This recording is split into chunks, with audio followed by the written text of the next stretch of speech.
Translated by Rosetta Translations Egypt. I've actually always found something to be very true, which is most people don't get those experiences because they never ask. I've never found anybody that didn't want to help me if I asked them for help.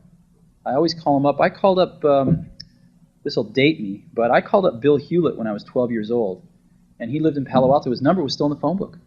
And he answered the phone himself. He said, yes? He said, hi, I'm Steve Jobs. I'm 12 years old. I'm a student in high school, and I want to build a frequency counter. And I was wondering if you had any spare parts I could have. And he laughed, and he gave me the spare parts to build this frequency counter, and he gave me a job that summer in Hewlett-Packard, working on the assembly line, putting nuts and bolts together on frequency counters. He got me a job in the place that built them. And I was in heaven. And I've never found anyone who said no or hung up the phone when I called. I just asked. And when people ask me, I try to be as responsive, to pay that debt of gratitude back.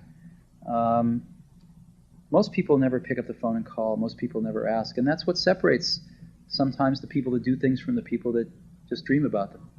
You gotta act.